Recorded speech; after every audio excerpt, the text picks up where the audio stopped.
然后探索马里我最推荐的反而不是什么烧肉，我最推荐的是那个蒜虾饭蒜虾饭你可以点好像单点也是300多块吧，他就给你一锅，然后蒜虾饭工读生会到旁边炒给你吃都熟的啦，然后就那种哇超级之香又葱然后又蒜，然后那个虾都帮你剥完壳了，超级香。怎么会有那么香的饭？很夸张的蒜虾饭真的是很夸张这样。那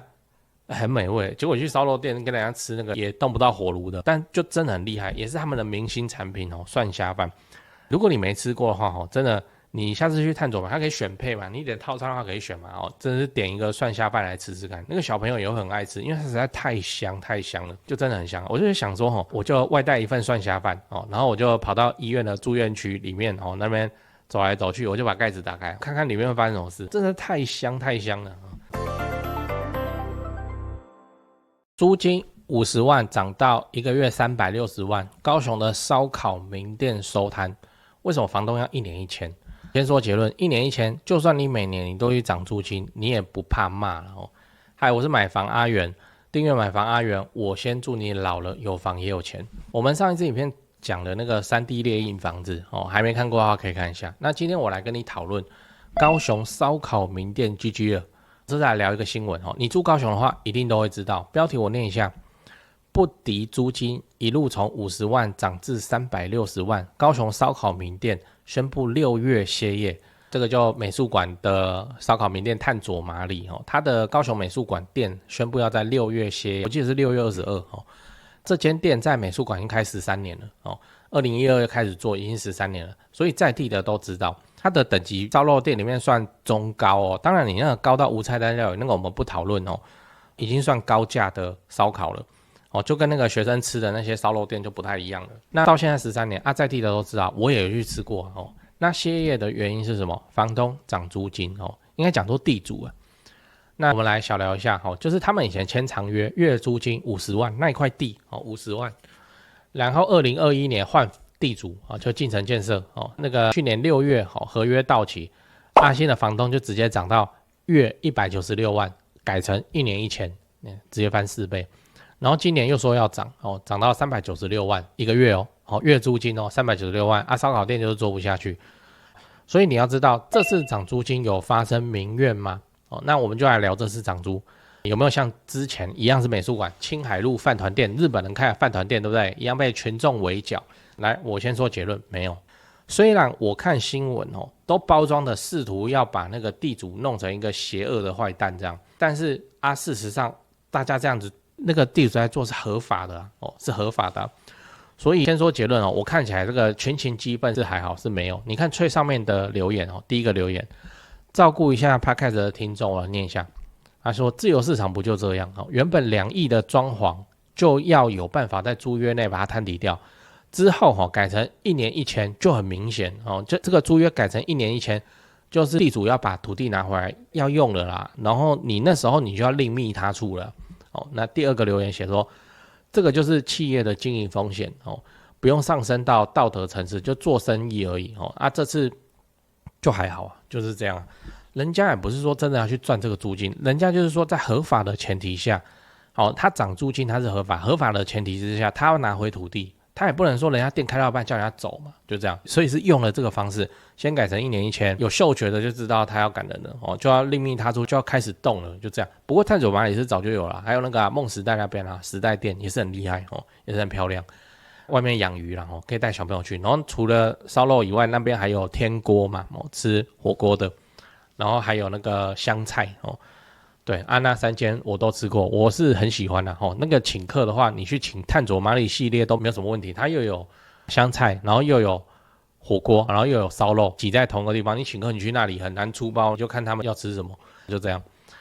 那正常的商业操作这个也证明了我之前讲的说，你当房东你不要懒惰，你就是1年1000这样，你要涨房租或什么是合法的那你也不会被靠背。那最后你要知道高雄还有哪些厉害的烧烤店，就聊一下高雄哪些很不错的烧烤店。一样我只是讲我有印象的你有其他推荐的话欢迎底下留言。第一个探索马里时代店他在梦时代那边有一间分店，你想吃的话可以去那边，你也可以吃梦时代你不想吃梦时代百货公司那你就出来嘛，就在旁边而已时代店。然后时代店有限定泡菜，叫什么红金花椒泡菜哦，花椒再加胡麻酱，蛮特殊的，可以去试试看。时代店我觉得，探索马里好的地方就是它外面一定有大的水池，它不是挖一个窟窿而已哦，它是就整个店是被水池围绕这样。然后一定养鱼哦，那个鱼都被养得很肥很大只，这么大只吧？我想到奇怪为什么没出现在菜单上哦。然后再来是它一定养鱼以外还会养什么？养天鹅，而且是黑色的黑天鹅，很大只哦。然后呢，黑天鹅还会生小天鹅哦，然后小的天鹅在毛很杂乱，小小只的，长得像鸭子哦，然后灰色的哦，灰色的毛，所以大小天鹅都看得到。我在时代店也看过哦，然后我在那个探索马里美术馆店我也看过哦。现在美术馆店都还有小天鹅在外面游哦，就这样还不错啊。你可以带小孩子去看鱼啊。然后时代店的话，喂鱼已经变成传统了，它旁边的那个摊车就有在卖，一罐饲料好像30块还50块，当然是贵嘛不然你就自己带，你自己去外面买好饲料拿去喂，他们也不会怎么样。但是我是建议不要，你就现场买喂好玩就好，他们饲料会选过，你不要那些鱼被你喂了然后生病死掉或者什么，到时候掉监视器算你的锅，就这样。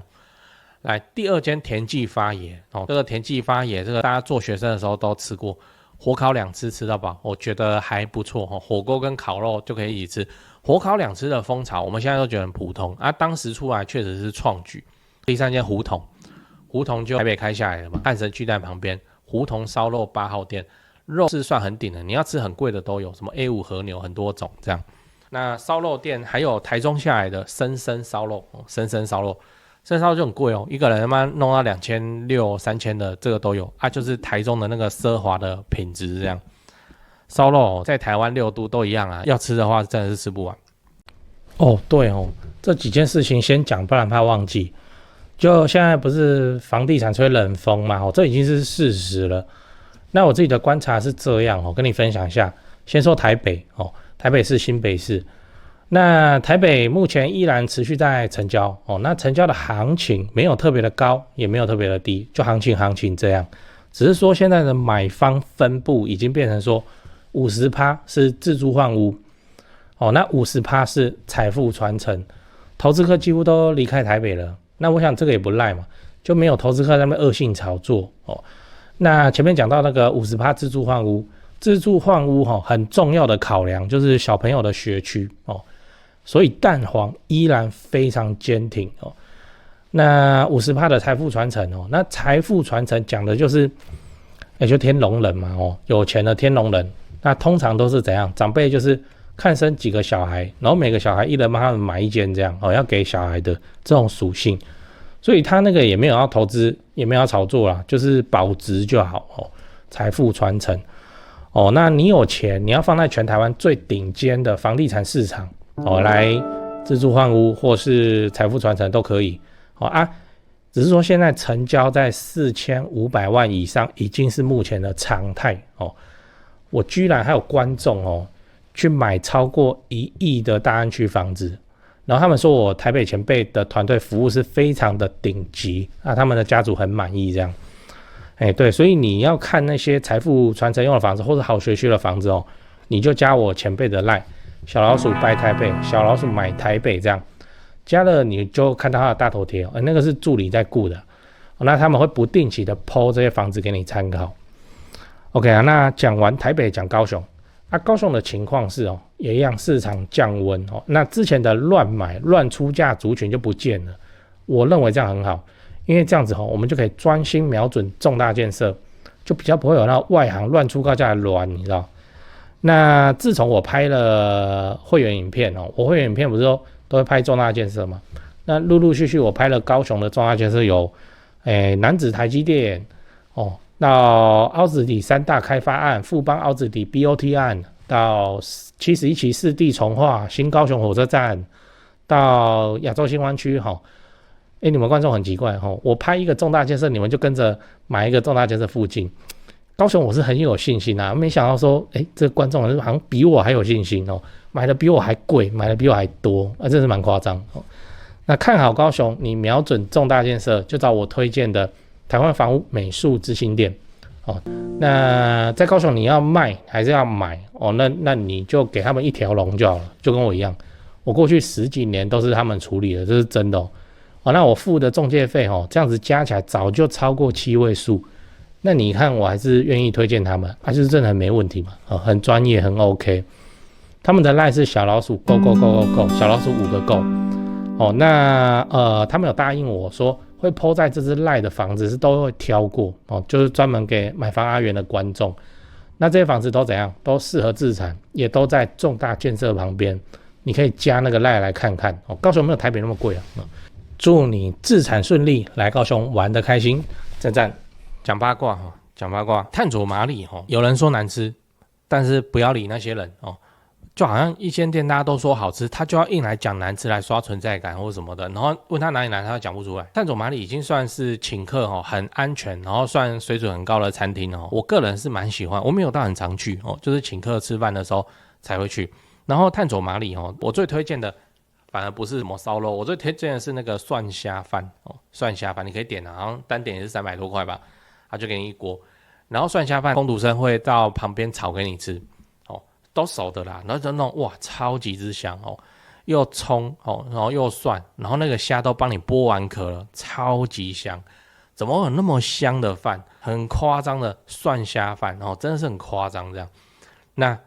很美味，结果去烧肉店跟人家吃那个也动不到火炉的，但就真的很厉害，也是他们的明星产品蒜虾饭。如果你没吃过的话真的你下次去探索嘛，它可以选配嘛，你点套餐的话可以选嘛真的是点一个蒜虾饭来吃吃看，那个小朋友也会很爱吃，因为它实在太香太香了，就真的很香。我就想说我就外带一份蒜虾饭然后我就跑到医院的住院区里面那边走来走去，我就把盖子打开看看里面会发生什么事，真的太香太香了很香的那个蒜虾饭又好吃就是这样。蒜虾饭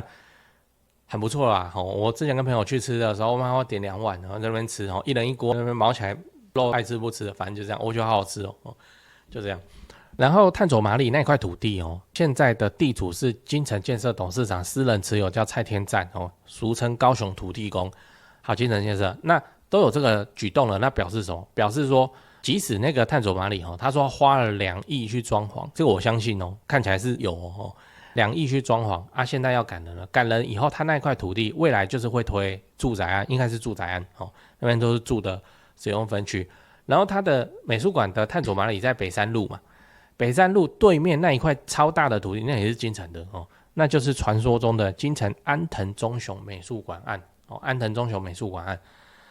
对啊，所以那边推案绝对没有什么问题那市场一定是买单的，因为又在美术馆特区然后地段又算北美术的好地段。北山路算大路，它不是什么北一街小小一条，对面又是个知名建案现在那边也有案子正在盖美术白天鹅也在那里那正在盖的是那个城阳的1808嘛，然后接下来就是安藤忠雄说要开案，到现在还没开案，说要动土啦那去年的新闻写今年2025年的4月要动土，到现在是还没动土就这样所以这个在商言商啦，你去做这种生意，你投入这种等级的装潢，你本来就要考量进这些事情，而不是在那边骂人家二房东。你看这个二房东那个风向也没有被带起来那就说你们都是做大生意的，你怎么还会这样？好，所以就等吧，接下来就是要进开发那个金城真的是厉害。金城他在高雄的乡亲的眼中，他不是什么好建商，真的因为以前时代大概屋龄在20年以上的金城建设的案子，就是盖得蛮普通的嘛，所以他们不会认为金城建设是多好的建商可是近年来的口碑就逐渐反转了，因为有比它更夸张的那所以现在金城建设是也没到像航美建设像太普建设那种等级，但是金城现在已经不差了虽然有一般水准的话那往上选到金城建设，我说新房子新建案的话，大家都觉得还不错就这样。金城建设高雄的在地建设，它自己有银行的呢，金城银虽然现在要被它并掉了所以就这样吧，准备那边未来就是要推案。